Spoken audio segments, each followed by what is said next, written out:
This is Neil Schneider for MTBS-TV at CES 2014. I'm at Epson's private suite. Joining me is Frank Ball, CEO of Evena Medical. Welcome to the program, Frank. Thank you, Neil. Good day. Now we've seen Epson show some augmented reality material before, and now we're going to look at some, we'll call it serious applications for this technology. So what does Evena Medical do? Do vascular imaging. The most common invasive procedure in all of medicine is venipuncture, that is stabbing people with a vein, with a needle. And it's also one of the most dreaded things for most people. They hate being stabbed by needles.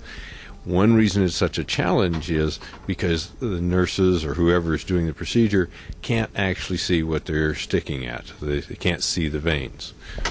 Now, just so I'm clear, are we talking about like collecting blood, or what kind of procedures are you thinking of?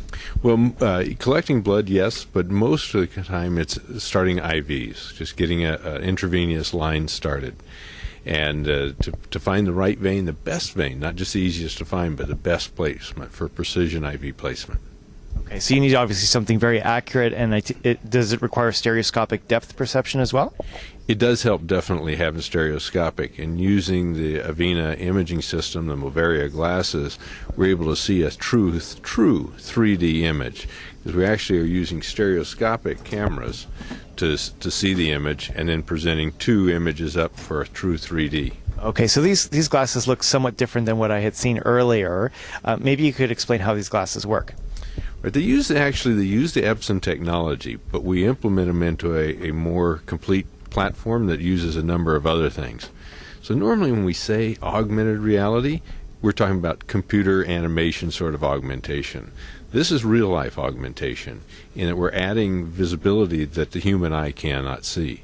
These cameras look right through the skin to show the vasculature, and that's because they're using multispectral lighting to light it up at 4 very specific different wavelengths, and then these hypersensitive cameras are catching that light as it comes back out of the tissue and processing that image and presenting it in a see-through, what we call eyes-on, heads-up display.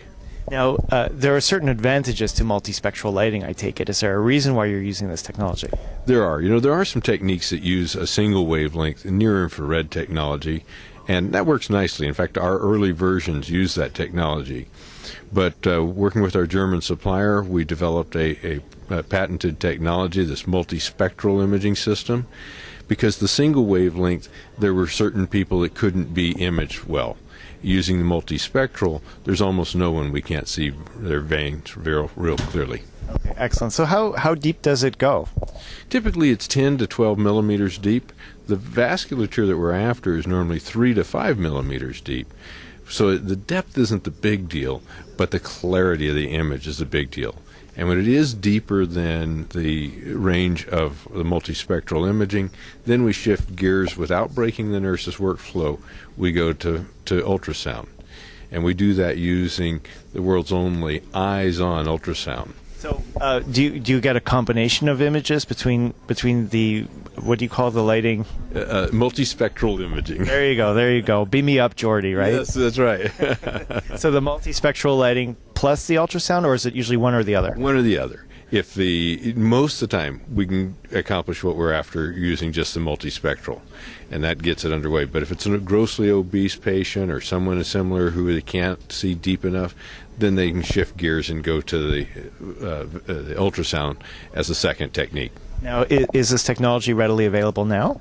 We're just in January. We're just rolling out to our distributors to give them demo units. Already we have a backlog of $23.7 million in backlog pre-orders. Very nice. So you're doing well. It's rolling out rapidly. April will be full production shipments. Excellent. Now, is this something that's going to be available worldwide or only within the U.S.? Do you have any plans? It is worldwide. It's FDA approved, and so there's many countries that are implementing it, which is one reason the sales are moving so fast. We have already distributors in Canada,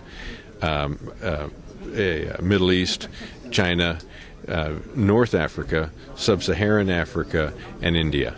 Now, having had my share of needle pricks, going to the doctor more than my share, what do you think are the big benefits here? Like, is there a big loss because, the needles don't quite go where they're supposed to go?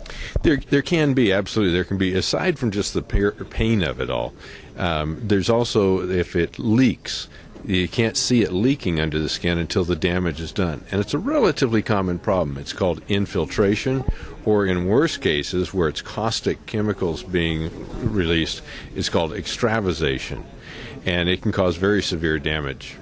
Okay, I was going to say excellent, but it's not excellent. It's a force of habit. Now, just to satisfy my curiosity, how often do medical practitioners make mistakes that we get pricked more than we need to be? Well, the Infusion Nurses Society says that first stick attempts fail 40% of the time. And that means only 60% success rate. And that's in a modern U.S. hospital. As we move further out, like an EMT in the field or a military application, it gets down into the low teens of success. Now, this is one application. Are you looking at other potential uses of this technology in the medical field? Well, that's always a dangerous question. We're FDA approved for vascular imaging, but there are a lot of applications. As the publicity about what we've done with the multispectral has gotten out, we've got a constant barrage of physicians worldwide who are asking about other techniques that they would like to try it on, the other applications they want to use it with. And until we get those developed, we can't talk about them a whole lot. Okay, no problem. Well, thanks for joining us, Frank. Thank you. Appreciate it, Neil. This is Neil Schneider at Epson's Private Suite at CES 2014. We will, of course, be back with more. Thank you for watching.